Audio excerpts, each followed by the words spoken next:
Ukraine रूस संघर्ष से जुड़ी एक बड़ी खबर सामने आ रही है। रिपोर्ट के मुताबिक यूक्रेन के अलग अलग इलाकों में रूस की ओर से किए गए बड़े ड्रोन हमलों में कम से कम 2 लोगों की मौत हो गई है, जबकि दर्जनों लोग घायल बताए जा रहे हैं। इन हमलों का असर सीधे आम नागरिकों और बिजली व्यवस्था पर पड़ा है। आगे इस पूरी खबर को हम आपको आसान और सरल भाषा में समझाने की पूरी कोशिश करेंगे। अगर आप चैनल पर नए हो तो सब्सक्राइब जरूर करें। मैं हूं सलमान और आप देख रहे हैं दी सलमान हसन। अल जजीरा की रिपोर्ट के मुताबिक रात के समय यूक्रेन के कई शहरों पर रूसी ड्रोन कार्रवाई की गई। इन हमलों में ऊर्जा से जुड़ी महत्वपूर्ण सुविधाओं को निशाना बनाया गया, जिसके कारण कई इलाकों में बिजली गुल हो गई। रिपोर्ट में बताया गया है कि लगभग 2 लाख लोग इस समय बिना बिजली के रह रहे हैं। यूक्रेन के राष्ट्रपति जेलेंस्की के मुताबिक रात भर चली रूसी ड्रोन कार्रवाई में कम से कम 2 लोगों की जान चली गई और कई लोग घायल हुए हैं। राष्ट्रपति जेलेंस्की ने बताया कि इन हमलों का असर यूक्रेन के कई हिस्सों में देखा गया है। जिन इलाकों को निशाना बनाया गया उनमें ज़पोरिज़िया, सुमी और अन्य क्षेत्र शामिल है।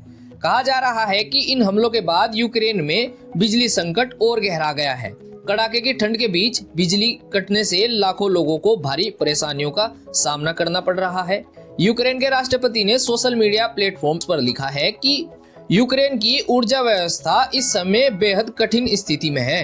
हालांकि सरकार सेवाएं बहाल करने की पूरी कोशिश कर रही है।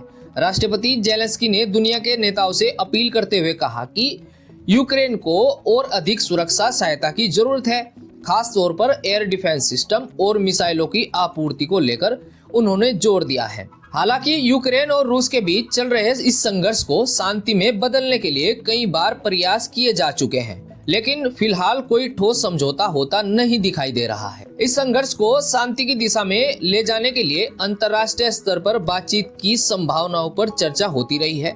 इस तरह की बातें भी सामने आती रही हैं कि यूक्रेन और रूस के शीर्ष नेताओं के बीच सीधी बातचीत की जा सकती है, लेकिन अभी तक इस मामले में कोई स्पष्ट समाधान सामने नहीं आया है।